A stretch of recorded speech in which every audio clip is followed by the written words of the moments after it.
Hello everyone, welcome to my channel recall memories. जैसे कि पीछे की क्लास में हमने पढ़ा था दाब प्रेशर अकॉर्डिंग टू क्लास 7। आज का हमारा टॉपिक है प्रकाश का परावर्तन, reflection of light, according to class 7th भी और अकॉर्डिंग टू क्लास 10th भी, बिकॉज 7th में छोटा रूप दे रखा है और 10th में इसे एक्सप्लोर करके और ज़्यादा बता रखा है। तो चलिए स्टार्ट करते हैं। प्रकाश का परावर्तन। प्रकाश किरणों का दर्पण या किसी अन्य चमकीली सतह से टकराकर पुनः उसी माध्यम में लौटने की घटना को प्रकाश का परावर्तन कहते हैं। देखिए इसमें क्या बोल रहा है कि प्रकाश किरणों का दर्पण या किसी अन्य चमकीली सतह से टकराकर पुनः उसी माध्यम में लौटने की घटना को परावर्तन कहते हैं। परावर्तन कहते हैं जैसे मान लीजिए कि ऐसी यहाँ पर एक सतह है, चमकीली सतह है। जब प्रकाश जो भी लाइट है अगर यहाँ से आ रही है तो वह यहाँ से टकराकर वापस इसी माध्यम में लौट जाएगी। इसे हम क्या बोलते हैं? प्रकाश का परावर्तन कहते हैं। स्पेशली प्रकाश के परावर्तन में आपको ये बात ध्यान रखनी जरूरी है कि माध्यम एक ही होगा, इसमें माध्यम नहीं चेंज होगा। अगर वो इस माध्यम में आ रही है तो टकराकर वापस इसी माध्यम में चली जाएगी। फिर आते हैं कि प्रकाश के परावर्तन के नियम क्या होते हैं। तो प्रकाश के परावर्तन के नियम दो होते हैं। पहला होता है परावर्तन का प्रथम नियम और दूसरा होता है परावर्तन का द्वितीय नियम। प्रकाश के परावर्तन का प्रथम नियम क्या कहता है कि आपतन कोण व परावर्तन कोण का मान सदैव बराबर होना चाहिए। क्या कहा है इसने कि आपतन कोण व परावर्तन कोण का मान सदैव बराबर होना चाहिए, बराबर होना चाहिए। तो आपतन कोण क्या होता है, किससे डिनोट करते हैं? आई से। और परावर्तन कोण को किससे डिनोट करते हैं आर से। तो कोण आई बराबर कोण आर, ये होता है परावर्तन का प्रथम नियम। जैसे कि जो नीचे डायग्राम दे रखा है उसमें देखिए कि माध्यम फर्स्ट हवा है, माध्यम से सेकंड जो परावर्तक पृष्ठ लिया गया है, जो रिफ्लेक्टेड लिया गया है, जैसे कोई समतल दर्पण ले सकते हैं या कोई चमकीली सतह ले सकते हैं। जब प्रकाश किरणें यहाँ से आपतित होती हैं तो वो इस पृष्ठ सतह से टकराकर वापस उसी माध्यम में लौट जाती हैं। ठीक है, इस साइड से जो किरण आ रही है उसे हम आपतित किरण बोल रहे हैं और इस साइड जो रिफ्लेक्ट होकर परावर्तक होकर वापस जा रही है उसे हम परावर्तित किरण बोलते हैं। और बीच में दिया हुआ है अभिलंब।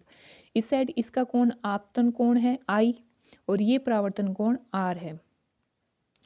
तो परावर्तन का प्रथम नियम क्या है कि कोण आई बराबर कोण आर होना चाहिए।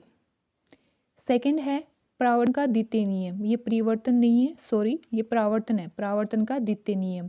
तो आपतित किरण, परावर्तित किरण तथा अभिलंब तीनों एक ही तल में स्थित होते हैं। देखिए कि जो ऊपर जो डायग्राम दे रखा है उसमें देखिए कि ये आपतित किरण है, ये परावर्तित किरण है और ये अभिलंब है। तीनों एक ही तल में है, तीनों एक ही तल में है। देखिए माध्यम फर्स्ट में ही है तीनों, क्योंकि माध्यम सेकंड की इस साइड नहीं आए हैं। तो परावर्तन के लिए दो मुख्य नियम बताए गए हैं। फर्स्ट है कि कोण आई बराबर कोण आर होना चाहिए। देन सेकंड बताया गया है कि जो आपतित किरण है, परावर्तित किरण है और अभिलंब है, ये तीनों एक ही तल में होनी चाहिए, तभी परावर्तन होगा, अन्यथा परावर्तन नहीं होगा। फिर आगे हम देखते हैं कि दैनिक जो जो हमारी जो जीवन है, जो लाइफ है, उसमें हम परावर्तन के दो प्रकार देखते हैं। फर्स्ट है नियमित परावर्तन, सेकंड है विसरित परावर्तन। तो चलिए देखते हैं नियमित परावर्तन। नियमित परावर्तन, रेगुलर रिफ्लेक्शन। जब प्रकाश की समांतर किरणें किसी समतल दर्पण पर आपतित होती हैं तब परावर्तित किरणें एक दूसरे के समांतर किसी विशेष दिशा में जाती हैं। इसको नियमित परावर्तन कहते हैं। नियमित परावर्तन के लिए क्या क्या जरूरी है, देखिए जो लाइन दे रखी है उसी में ही देखिए आप कि जब प्रकाश की समांतर किरणें, फर्स्ट तो समांतर किरणें मस्ट है कि समांतर किरणें होनी चाहिए। सेकंड है कि समतल दर्पण होना चाहिए। इससे मतलब क्या है कि हमें एक समतल सतह चाहिए, एक समान सतह चाहिए, एक नियमित सतह चाहिए, उसके बीच में किसी भी प्रकार की कोई रुकावट या कोई भी खुरदरा कुछ भी नहीं होना चाहिए। फिर है परावर्तित किरणें भी एक दूसरे की क्या होती हैं, समांतर होती हैं। और चौथा हमारा पॉइंट है कि विशेष दिशा में जाती हैं, न कि इधर उधर भिन्न भिन्न दिशाओं में जाती हैं, एक विशेष दिशा में जाती हैं। जैसे कि ये एक सतह है, जब प्रकाश किरणें इस पर आपतित होंगी तो प्रकाश किरणें जब आपतित हो रही हैं तो परावर्तित होंगी। कितनी प्रकाश किरणें ले लीजिए, देखिए जब परावर्तित होंगी तो जिस प्रकार से ये समांतर हैं आपतित किरणें, उसी प्रकार से जो परावर्तित किरणें हैं वो भी क्या होनी चाहिए, समांतर होनी चाहिए। ये होता है नियमित परावर्तन। नियमित परावर्तन के लिए कौन कौन सी सतह जरूरी है, समतल दर्पण एवं अन्य चिकनी या फिर चमकीली हुई पृष्ठ, ये नियमित परावर्तन के लिए सतह जरूरी होती है। फिर सेकंड है विसरित परावर्तन, डिफ्यूज्ड रिफ्लेक्शन। तो विसरित परावर्तन क्या होता है, किसके लिए हमें तो चाहिए खुरदरा धरातल, कि किसी खुरदरे धरातल पर आपतित प्रकाश की किरण, ये आपतित नहीं है आपतित है, आपतित प्रकाश की किरण समानांतर होने पर भी परावर्तन के पश्चात, परिवर्तन नहीं है परावर्तन है, परावर्तन के पश्चात समानांतर नहीं होती है, अपितु ये भिन्न भिन्न दिशाओं में परावर्तित होती है। ये परावर्तक धरातल की अनियमित सतह के कारण होता है, जैसे पुस्तक, लकड़ी की मेज। विसरित परावर्तन के कारण ही हमें छायादार पेड़ के नीचे तथा कमरे के अंदर तक प्रकाश प्राप्त होता है। तो विसरित परावर्तन क्या होता है कि कोई भी खुरदरा पृष्ठ होता है, ऊबड़ खाबड़ होता है ऊपर नीचे, जब प्रकाश इस पर आपतित होगा, अगर प्रकाश आपतित जो प्रकाश अगर वो समांतर भी हुआ तो जरूरी नहीं है कि जो रिफ्लेक्ट हो रहा है वो समांतर होगा।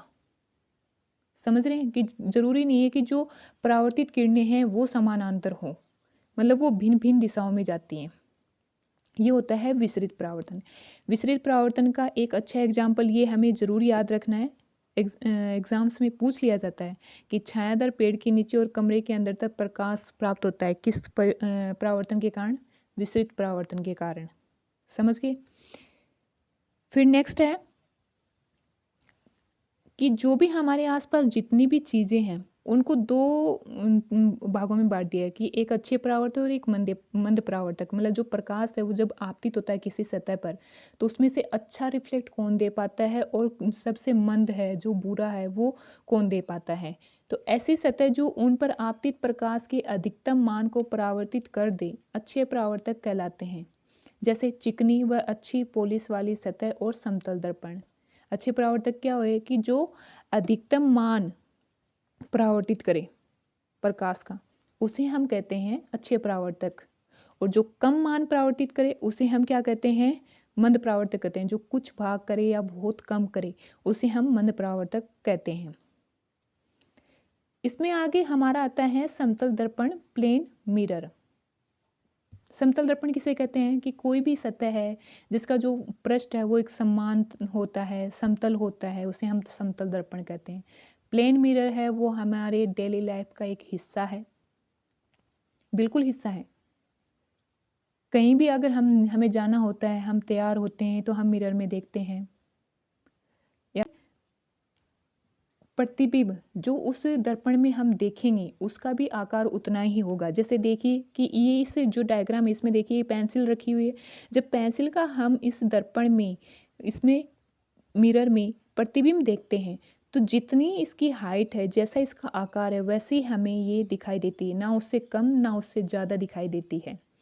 प्रतिबिंब के दर्पण के पीछे उतनी ही दूरी होती है जितना कि उसके सामने जो बिंब है, जो वस्तु रखी हुई होती है। जैसे मान लीजिए कि ये पेंसिल रखी हुई है, इस पेंसिल और इस मिरर के बीच की दूरी 1 मीटर है, तो 1 मीटर दूरी इसके पीछे जो ये प्रतिबिंब बना हुआ है इसकी दूरी है। तो मतलब बिंब और प्रतिबिंब के बीच कितनी दूरी हो गई, टोटल 2 मीटर हो गई।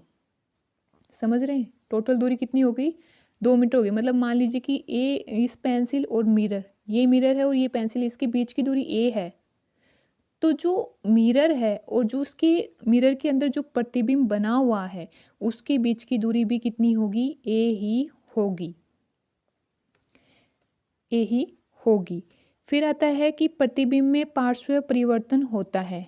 किस प्रकार होता है कि अगर हम, पार्श्व परिवर्तन क्या होता है कि दायां भाग बायां होता है और बायां भाग दायां होता है। जैसे हम कई बार देख लेना, आज ही देख लेना, या फिर कभी कभी आपने देखा होगा कि जब हम अपने शरीर का देखते हैं तो हमारा जो दायां हिस्सा होता है वो प्रतिबिंब का बायां हिस्सा होता है, और जो हमारा बायां हिस्सा होता है बिंब का, वो प्रतिबिंब का बायां हिस्सा होता है। इसीलिए जो एम्बुलेंस होते हैं उनके सामने एम्बुलेंस जो वर्ड लिखा होता है वो उल्टे अक्षरों में लिखा होता है, ताकि जब हम मिरर में देखें तो हमें वो सीधा दिखाई दे और जिससे हम एम्बुलेंस को आसानी से रास्ता दे पाएँ।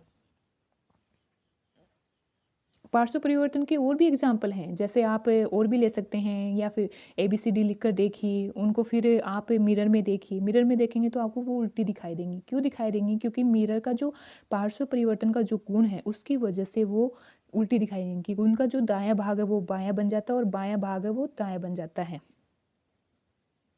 अब आप ये मत बोलना कि भाई हम तो देख रहे हैं पर सेम ही दिखाई दे रहा है, ऐसा नहीं होता है। क्योंकि हमारा जो बॉडी है उसके जो अंग हैं वो मतलब सेम है, दोनों दोनों तरफ सेम है।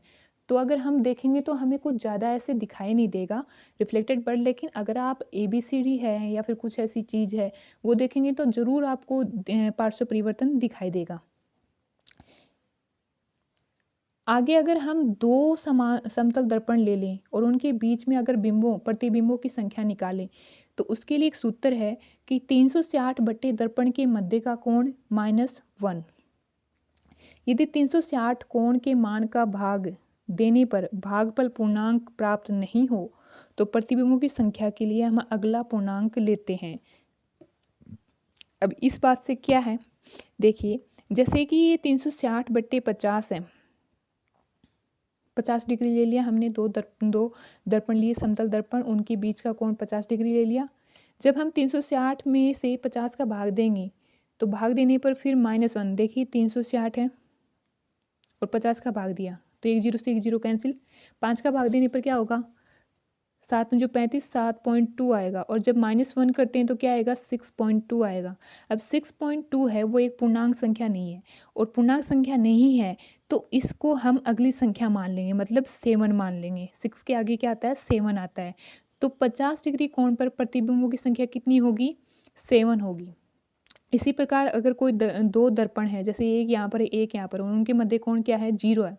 0 मतलब दोनों समानांतर हैं, समांतर हैं। तो जब 0 होता है, जब 360 में हम 0 का भाग देंगे तो वो इनफाइनाइट हो जाएगा। इनफाइनाइट में से कुछ भी घटाओ इनफाइनाइट ही आएगा, तो उसके जो वस्तु के जो प्रतिबिंब हैं वो अनंत होंगे। तो इस प्रकार से जो प्रकाश का परावर्तन है वो इतना कंप्लीट होता है। इसमें और भी आगे आएगा, वो नेक्स्ट वीडियो में हम देखेंगे। अब तक के लिए इतना ही, और पढ़ते रहिए और अपने सपनों को पंख देते रहिए। रेट की एग्ज़ाम जुलाई में होने वाली है। आई थिंक थोड़ा थोड़ा पढ़ेंगे तो कंप्लीट कर लेंगे, और रिवीजन करना चाहते हैं तो प्लीज़ इस चैनल से जुड़ रहिए, क्योंकि आपको शॉर्ट्स में भी रिवीजन मिलेगा।